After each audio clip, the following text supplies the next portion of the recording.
Bismillahirrahmanirrahim. Assalamu alaikum my dear students. Welcome to your online class. Previously we were doing the lesson in a tunnel and we were doing the book exercise. So we will continue it from the page number 89. Please open page number 89 in your books. Here there is question number 1.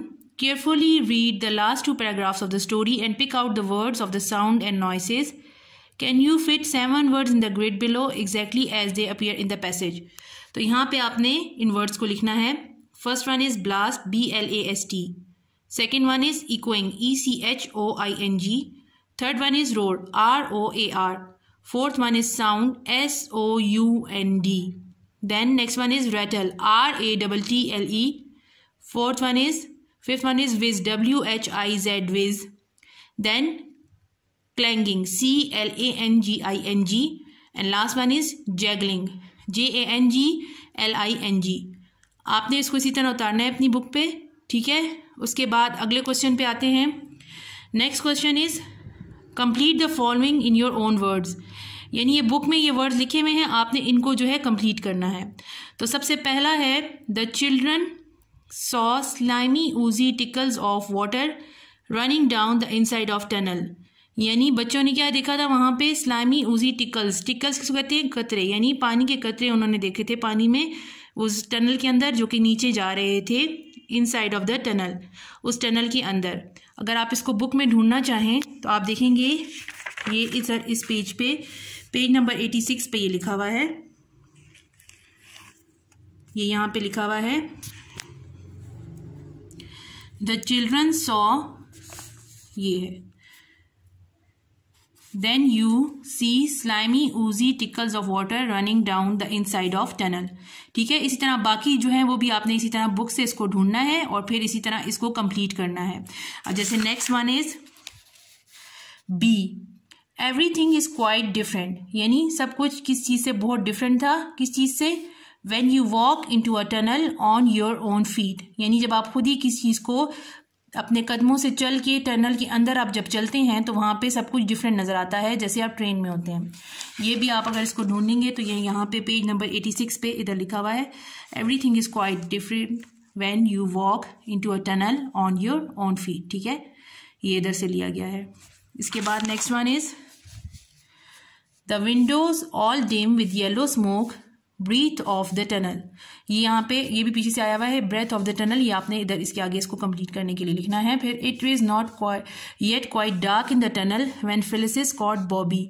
तो ये यहाँ पे ये पीछे से इन्होंने इसी तरह इसको लिया हुआ है, तो आपने इसको बताना है dark in the tunnel when Phyllis caught Bobby. उसके बाद अगला है E, and now with rush and a dash. तो इसमें क्या है? Roar and rattle and long dazzling flash. तो इसको कंप्लीट करते हैं. ये इस तरह से आपने इसको लिखना है. ठीक है, आपने इसको बुक के ऊपर इसी तरह से नीट एंड क्लीन लिखना है. ठीक है. इसके बाद आप नेक्स्ट पेज पे आ जाए, पेज नंबर 90. तो यहाँ पे आप देखते हैं कि इधर आपको दिया हुआ है table, simple, present, past, present and future. यानी 3 तरह से किसी भी वर्ड को आपने उनको किस तरह से प्रेजेंट फॉर्म में, यानी पास्ट फॉर्म में जैसे कि माजी, फेल माजी, प्रेजेंट फेल हाल और फ्यूचर मुस्तकबिल में आपने किस तरह 3 फॉर्म्स को लिखना है. जैसे अब आपको वर्ब है टू डू, यानी इस वर्ब को आपने किस तरह से लिखना है. तो पहला जो है उसमें सिंपल आप लिखते हैं. अगर वो सिंपल हो तो उसको आप किस तरह लिखेंगे? Simple past. पास्ट में उसको लिखेंगे ही डिड, प्रेजेंट में ही डज और फ्यूचर में ही विल डू. फिर सेकंड है कंटिन्यूस. कंटिन्यूस यानी कि कोई चीज़ जो हो रहा हो इस वक्त, जो उस वक्त पे आप उसको कर रहे हैं, इसको रहा है, रहे हैं, तो ING इंग्लिश में लगा देते हैं. जैसे डूइंग, डूइंग यानी कि काम अभी हो रहा है. जैसे कंटिन्यूस में पास्ट में हम कहेंगे ही वॉज डूइंग, प्रेजेंट में कहेंगे ही इज डूइंग यानी वो कर रहा है, एंड फ्यूचर में ही विल बी डूइंग यानी वो करेगा. तो ये 3 फॉर्म्स जो है ये टू डू की इसमें आती हैं. और परफेक्ट, परफेक्ट किसको कहते हैं? जब आप हैज़, हैव या हैड लगाते हैं, इसको परफेक्ट फॉर्म कहते हैं. तो उसमें पास्ट में क्या होगा? He has done. प्रेजेंट में क्या होगा? He has done. और फ्यूचर में होगा ही विल हैव डन। यानी जब भी आप फ्यूचर लगाएंगे तो उसमें विल आएगा साथ में, लेकिन साथ में हैव क्यों? क्योंकि हम इसको परफेक्ट फॉर्म में लिखना है और साथ में थर्ड फॉर्म लगेगी, यानी ये डू है वो डू डन बन जाएगा। इसी तरह ही हैज़ डन यानी उसने कर लिया है, तो डू जो है वो डन फॉर्म यानी कि थर्ड फॉर्म में इस तरह हो जाएगा। इसी तरह ही हैज़ डन यानी पास्ट फॉर्म में वो है, तो उसको हम कैसे लिखेंगे कि उसने वो कर लिया है, तो ही हैड डन, तो उसने उसको उसके साथ आप जो है वो थर्ड फॉर्म लगाते हैं।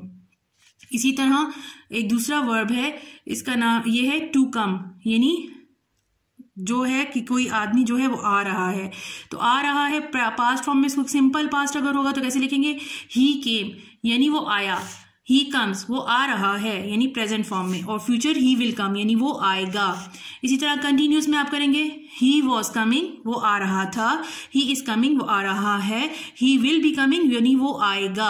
इसमें आप विल के साथ बी लगाएंगे और कमिंग ING लगाएंगे, यानी कंटिन्यूस में आपने हमेशा याद रखना है कि ING होगा। देखिए इधर भी ING था, इधर भी ING है, यानी वो हो रहा है वो काम। लेकिन अगर वो पास्ट में होगा तो वॉज आएगा, अगर वो प्रेजेंट में है तो इज आएगा, और अगर फ्यूचर में है तो विल भी आएगा। इसी तरह अगला है परफेक्ट, यानी कि परफेक्ट काम जो है उसमें हैज, हैव या हैड लगेगा, तो he has come, he had come past में आ जाएगा यानी वो आ चुका है, ही हैज कम वो आ रहा है, और ही विल हैव कम यानी वो आएगा।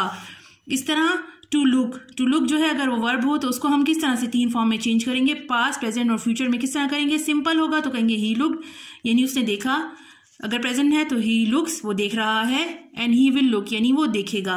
इस तरह कंटिन्यूस में अगर हम करना चाहेंगे तो ही वॉज लुकिंग वो देख रहा था, ही इज लुकिंग वो देख रहा है, and he will be looking वो देखेगा।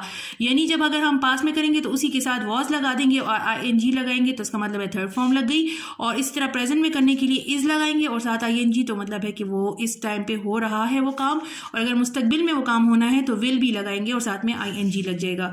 इसी तरह परफेक्ट में he had looked, he has looked and he will have looked। तो ये हमने ये सारा 3 फॉर्म्स ऑफ द वर्ब हमने अभी पढ़ी हैं। तो स्टूडेंट्स आप अपनी इंग्लिश की वर्क बुक निकालें, वर्क बुक में पेज नंबर 80 निकालें। तो यहाँ पे इनर की एक्सरसाइज हमें दी हुई है, तो आपने इसको यहाँ पे इसी तरह से लिखना है।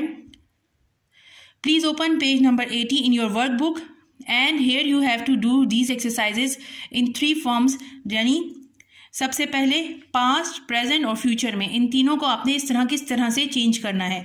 तो पहला लफ्ज़ है ब्रिंग, ब्रिंग को आप कैसे पास्ट, प्रेजेंट और फ्यूचर में करेंगे? तो सबसे पहले जब आप इसको पास्ट में करेंगे तो ही ब्रॉट हो जाएगा, इसको प्रेजेंट में करना है तो ब्रॉट लफ्ज़ जो है वो ब्रिंग्स में यानी कि फर्स्ट फॉर्म में आ जाएगा, एंड विल ब्रिंग जब आप उसको थर्ड फॉर्म में करना चाहेंगे तो वो विल ब्रिंग इस तरह बनेगा।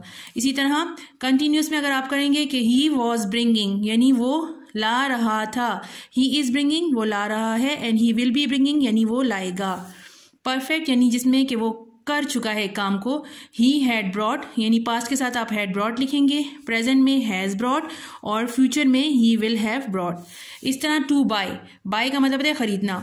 आप कोई भी चीज़ खरीदने में अगर आप सिंपल पास्ट टेंस में उसमें बोलेंगे कि मैंने ये खरीदा, यानी जैसे शी ब्रॉट उसने खरीदा, लड़की ने, शी बाइज वो खरीद रही है, एंड शी विल बाय वो खरीदेगी, तो विल उधर आ जाएगा। देखें सिंपल इसमें एस यहाँ पे जो है प्रेजेंट में करने के लिए साथ एस लग जाएगा, पास्ट में करने के लिए सेकंड फॉर्म उसकी लग जाएगी ब्रॉट, एंड फ्यूचर में करने के लिए सिर्फ विल लगा देंगे और बाय उसी तरह लिखेंगे। कंटिन्यूस में करने के लिए यानी वो कर रही है, she was buying, she is buying यानी वो अभी कर रही है, ये वॉज मतलब जो उसने पहले कर लिया था वो अभी खरीद रही है, और अगर वो फ्यूचर में खरीदेगी तो she will be buying, will भी लगा के ING साथ लगाएंगे तो वो खरीदेगी। फिर ये परफेक्ट, परफेक्ट का मतलब है शी हैड ब्रॉट यानी उसने खरीद लिया है, शी हैज़ ब्रॉट उसने वो खरीद रही है अभी इसी वक्त, लेकिन अगर वो फ्यूचर में करेगी तो शी विल हैव ब्रॉट। इसी तरह टू शो, टू शो का मतलब है दिखाना। अब इसको अगर सिंपल में आप करना चाहेंगे तो दे शोड, अगर वो प्रेजेंट में है तो दे शो, एंड अगर वो फ्यूचर में करेंगे तो दे विल शो, ठीक है। इसी तरह कंटिन्यूस में जब आप करेंगे तो they will showing, they are showing और दे विल बी शोइंग। इस तरह परफेक्ट में they had showed, they have showed and they will have showed. तो आपने इस सारे काम को यहाँ पे इसी तरह वर्क बुक में अपनी उतारना है, ठीक है। इसको नीट एंड क्लीन आपने इसी तरह लिखना है। इंशाल्लाह मैं इसको क्लास में चेक करूँगी। थैंक यू स्टूडेंट्स, इंशाल्लाह नेक्स्ट क्लास में हम आगे कंटिन्यू करेंगे। अल्लाह हाफिज़।